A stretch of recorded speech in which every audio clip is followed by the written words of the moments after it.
Sasa mwaka 2023 tulipewa maelekezo mahususi na serikali kuja kuwa chachu ya kutatua changamoto hizo nilizozisema, kwamba kuna systemic risk, lakini pia kuwa na benki ambayo inakuja kusupport sekta za uzalishaji.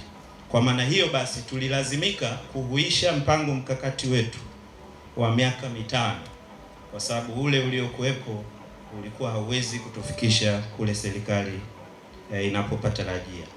Kwa hiyo mwaka 2024 tulikuja na huo mpango mkakati mpya ambao umejikita kwenye maeneo matano, nitataja tu kwa very briefly.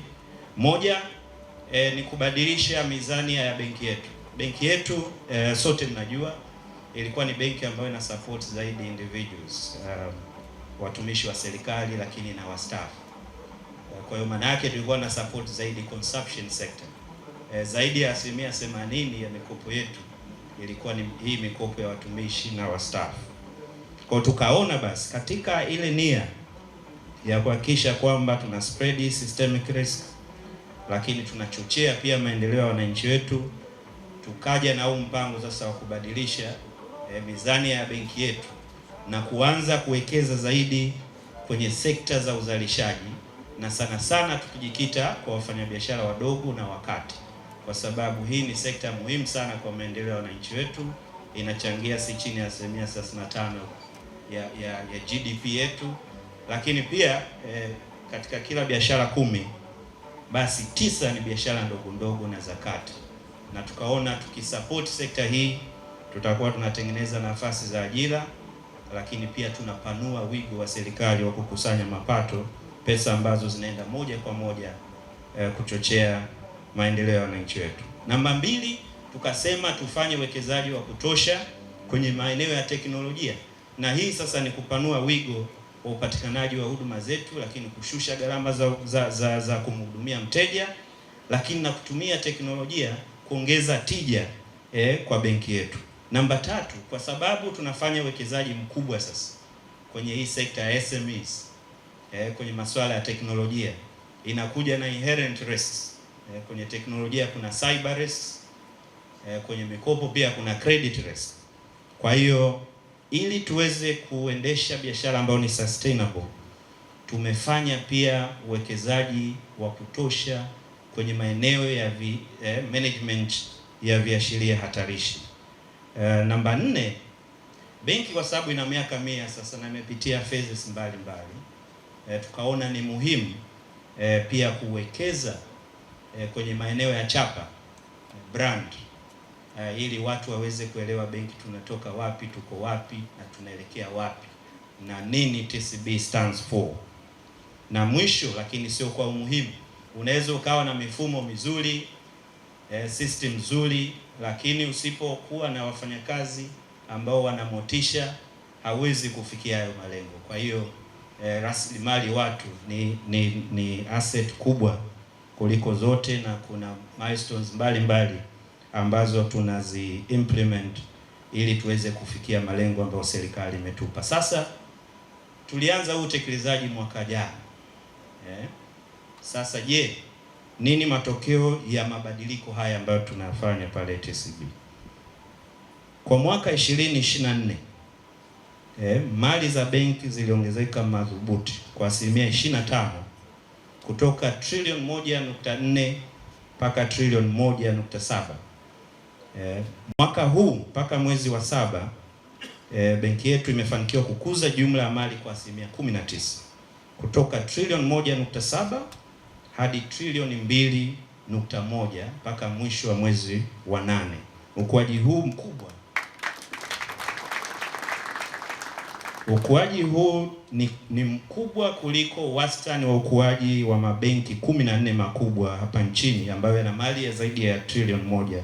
Maana yake unapokuwa kwa wastani mkubwa kuliko ukuaji wa sekta, maana yake unapata market share, na inatupa faraja kwamba yale maelekezo ya serikali ya kuhakikisha kwamba tuna gain more market share na kuspread hii systemic risk tunaenda vizuri. Amana za wateja ambayo kwa kweli ni kiashiria kizuri sana cha uaminifu. Kwa mwaka 2024 benki ilifanikiwa kuongeza amana za wateja kutoka trilioni 1.1 hadi trilioni 1.3 ambao ni sawa na ukuaji wa 16%. Lakini mwaka 2025 mpaka mwezi Agosti amana zetu zimekuwa kutoka trilioni 1.3 hadi trilioni 1.6 sawa na ukuaji wa 23%, na hii ni juu zaidi ya ukuaji wa wastani wa mabenki yale 14 makubwa niliyosema, ambayo yalikuwa kwa 16% peke yake. Tunawashukuru sana wateja kwa imani kubwa hii mnayotupa. Kwenye upande wa mikopo mwaka 2024 mikopo imekuwa kutoka trilioni 0.9 hadi trilioni 1.1 sawa na ukuaji wa 25%. Takwimu za Benki Kuu zilionyesha ukuaji wa mikopo kwa mwaka 2024 kwa sekta binafsi ilikuwa ni 13%. Kwa hiyo sisi kama tulikuwa kwa 25%, basi ile market share kwenye upande wa mikopo inaendelea kukua. Na mwaka huu mpaka mwezi Agosti mikopo yetu imekuwa mpaka kufika trilioni 1.3 sawa na ukuaji wa 19%. Takwimu za Benki Kuu zinaonyesha ukuaji wa mikopo kwa sekta binafsi kwa kipindi hicho ilikuwa ni 16%. Kwa hiyo kama tumekuwa kwa 19%, again tuna gain market share kwenye upande wa mikopo. Lakini kingine ambacho kwa kweli kimetupa faraja ni kwamba wakati tunaanza safari hii ya transformation, nilisema mwanzo 80% ya mikopo yetu ilikuwa inatolewa kwa watumishi wa serikali na wastaafu, lakini sasa tunayo furaha kusema mpaka mwisho wa mwezi Agosti mwaka huu mikopo ambayo tumetoa kwa wafanya biashara ambao zinaenda moja kwa moja kwenye sekta za uzalishaji ni 44%, na ambazo zimekuwa kwa zaidi ya 55% mwaka hadi mwaka. Lakini pia mnaweza mkajiuliza kwamba hii sekta ya SME ina risk kubwa kidogo ukilinganisha na hizi personal markets, na ndio maana hata ukiangalia ile credit growth to private sector, ukiangalia asilimia kubwa inayoendesha hiyo ni mikopo kwa wateja binafsi. Lakini sisi tunajipambanua tofauti, hatutaacha kusupport hiyo personal markets, lakini tunataka tujikite zaidi kwenye sekta za uzalishaji kwa sababu ya social impact ambayo tunaweza kuwa nayo. Lakini pamoja na hayo yote, mikopo yetu chechefu imeendelea kuwa chini ya kiwango cha juu kilichowekwa na Benki Kuu, na mpaka mwezi Agosti mwaka huu mikopo yetu chechefu ni 3.8% peke yake, ambayo iko chini ya kiwango kikuu cha Benki Kuu.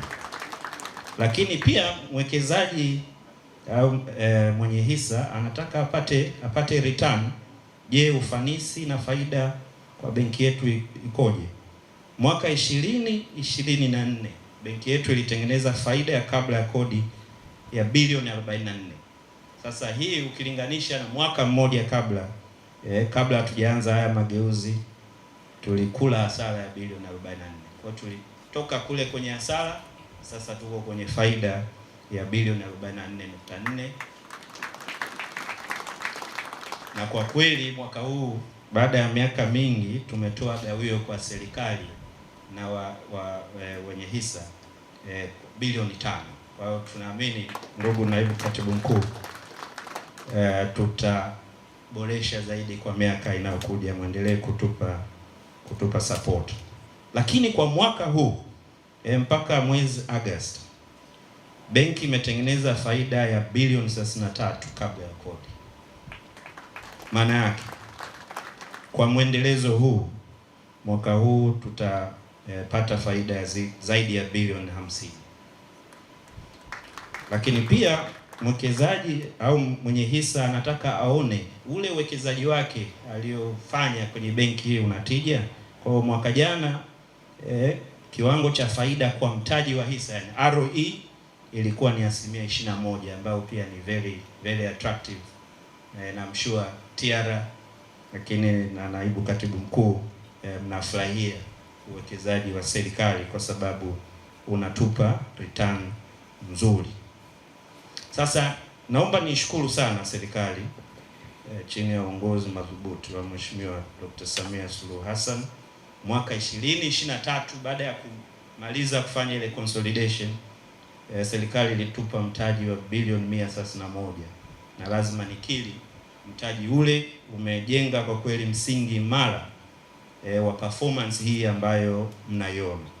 Lakini cha pili, niwashukuru sana wateja wetu kwa imani kubwa ambayo wametuonyesha ndani ya hii miezi 18 toka tuanze utekelezaji huu wa mpango mkakati mpya, na niwashukuru wafanyakazi wenzangu kwa kufanya kazi kwa juhudi na kwa maarifa. Sasa faida hii ambayo tumekuwa tukiitengeneza imetusaidia pia kukuza mtaji wetu organically. Lakini sasa tukasema why bond? Na kama nilivyosema mwanzo tumefikisha miaka 100. Tukasema mwanzoni ilikuwa na wazo labda tusherehekee. Tusherehekee, tuite event, jamani tumetimiza miaka 100, basi watu wanakula pale, wanakunywa, shughuli imeisha. Lakini tukasema tuje na jambo ambalo linaenda kugusa moja kwa moja jamii. Sasa Stawi Bond. Na kwa nini ni Stawi? Stawi kwa sababu proceeds za bondi hii zinaenda moja kwa moja kugusa sekta hii ya SME ambayo ni growth engine of our economy.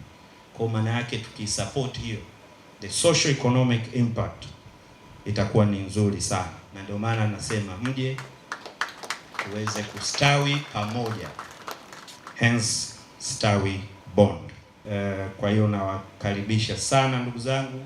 Tumefanya kwa kweli utafiti wa kutosha kwa bond ambayo ina maturity ya miaka 15.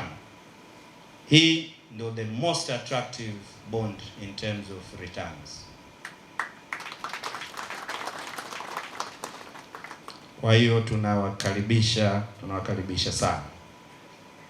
Sasa ahadi yetu ni nini? Benki inakusudia kuwekeza katika teknolojia, ubunifu ili kuongeza ufanisi wa kazi, huduma bora kwa wateja na ujumuishi wa kifedha. Sambamba na hilo, benki inaendelea kupanua wigo wa wateja wake nchini kwa kutilia mkazo zaidi ubunifu wa kidijitali, mikopo nafuu na upatikanaji wa huduma za kibenki.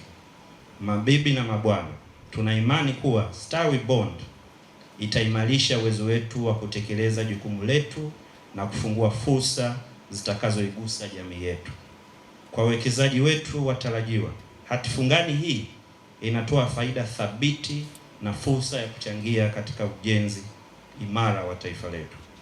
Kwa wajasiriamali wetu, hati fungani hii itasaidia upatikanaji wa mikopo nafuu ili kukuza biashara zenu. Niwaombe tuungane pamoja katika safari hii, tutumie fursa hii kuunda mustakabali wa kifedha uliojumuishi, wenye mafanikio na endelevu kwa kila Mtanzania.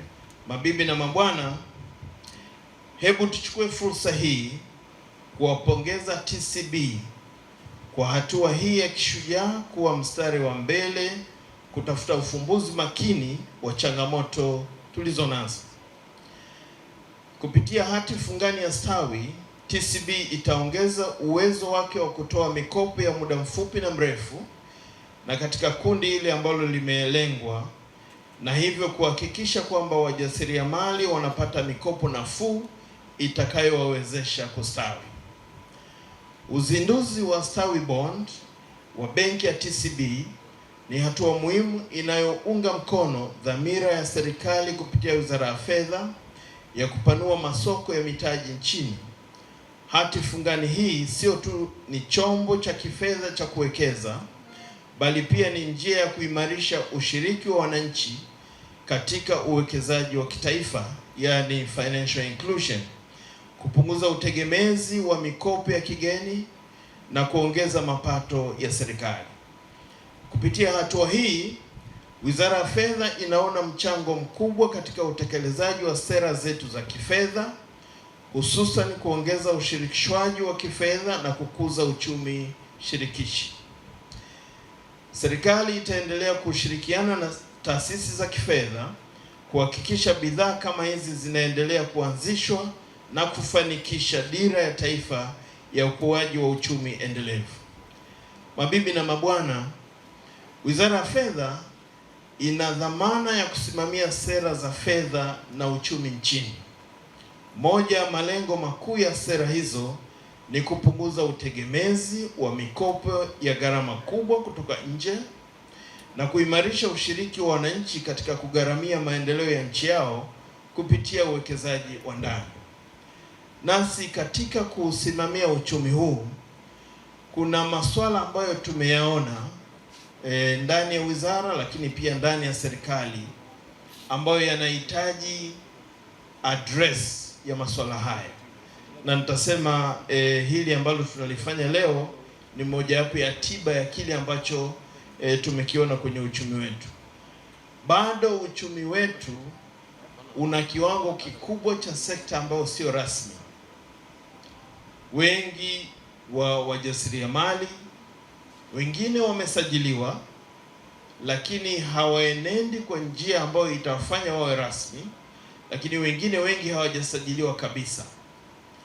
Kundi hilo linahitaji tiba ili wale wajasiriamali waweze kukua, eventually wawe wajasiriamali ama wafanyabiashara wakubwa, kwa sababu ile akili ama uwezo wa kuwa entrepreneurs ndani ya jamii yetu ni wa muhimu sana kwa ajili ya kukidhi matakwa ya bidhaa na huduma katika jamii hii.